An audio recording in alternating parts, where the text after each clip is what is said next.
There are so many people that are working all day long doing something that is deeply unsatisfying and almost painful to them. Yeah, soul killing. Soul killing. They're stuck in traffic all day, and then they're stuck in a cubicle after that. They relish the time to take in the bathroom and look at their phone. I mean, they literally do that. That's a highlight of someone's day. They get in traffic on the way home. They get home after that, they're watching television, and they're fucked. They have deep debt. This is not like there's this soul-killing thing is not giving them any freedom. The debt's huge. And I think that there's a ton of people out there that are probably listening to this that would like to be able to do something else. Absolutely. Whether it's make furniture. Well, they don't want a revolution. Right. They want to do something that's not soul-killing. Yeah, if you make furniture for a living, and you feel a great satisfaction out of that, and you sell that furniture. Look, man, making furniture feels good. If you can do that, you could cut those corners perfectly and sand everything down nice and stain it, and then it's done, and you get the satisfaction, and you sell it to someone, and that pays your bills. That is infinitely more satisfying than being stuck in some fucking cubicle working for someone that you don't want to work for, having to have these stupid fucking office meetings, talking to people in human resources, sitting down with your supervisor where they evaluate your job performance, and you're not really, you really need to be enthusiastic about this company. This company is your future. This kind of like, you're like, fuck, kill me now. There's a lot of people out there that would way rather do something else, and I hope they understand that they can. Once upon a time, there are huge things in your way, including needing to get loans and all these other things to just start a business. So you're behind the 8 ball right away, and the pressure's on because if it doesn't work, you're in debt. Whereas, we started these podcasts, there's no brick or mortar. Now you've got just the Rogan Tower. It's a little bit different. But once upon a time, it's like in the back of your bedroom, and you've got a company, and it's got a show, and people are listening. If you make your furniture, and you don't have to have a brick and mortar store, but you can put a website up, make it with Squarespace or one of those other things, and all of a sudden you have a business out of your house, the freedom, the satisfaction, the ability to set your own hours, and here's the best part, the fact that if you start making a lot of money somehow, listen, when you have your own small business, the sky's the limit. If you make $10 million, you make $10 million.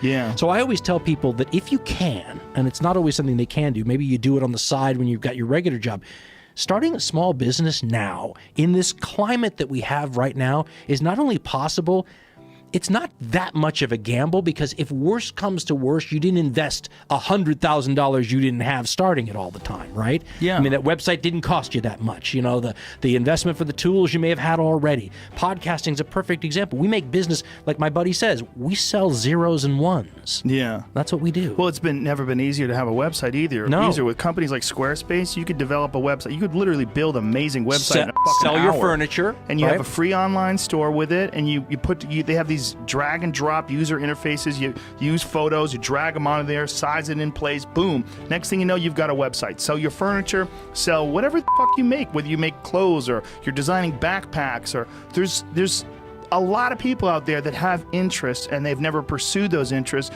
because they're fucking tired from doing boring, soul-sucking job. It's hard to go to work and put your effort into that and then come home and then work for yourself. It's very hard. But I'll tell you what, there's a part, like you said, there's a part of it that once you start making stuff for yourself, that's self-motivating, right? I told somebody to start a podcast, and I said, the first time you get some feedback email, that will kick you in the rear end to keep doing it becomes life is a verb, I always say, and you have to actually act. But by acting, you change everything in your future.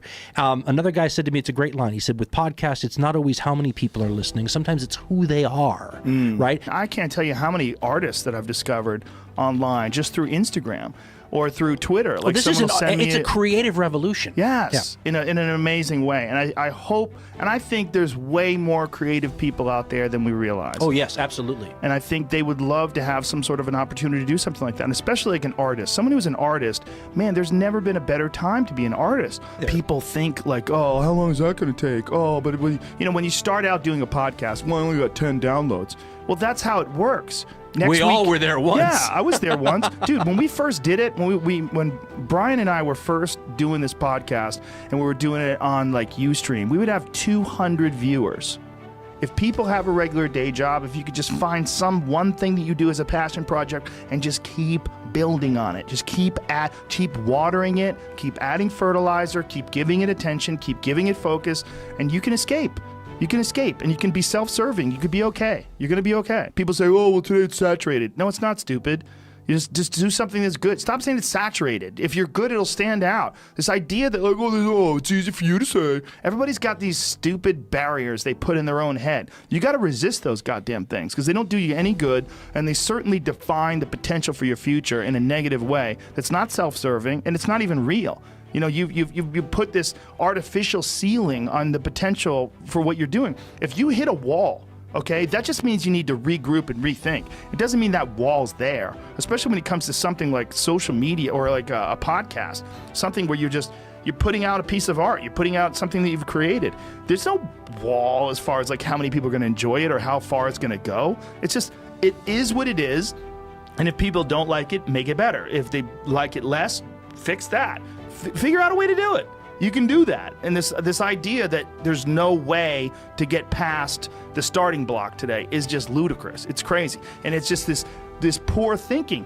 And people that are trapped in bad situations, one of the problems is you feel like this is your future. You feel like you're fucked and you can't get out of that. There's no hope. There's no light at the end of the tunnel. There's no rainbow.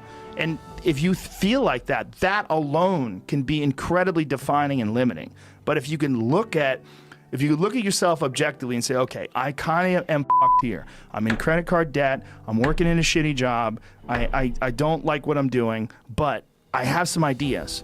I need to feed those fucking ideas. And I need to feed them and water them, and I need to set aside a certain amount of time every day to just try to make those things happen. You can do that.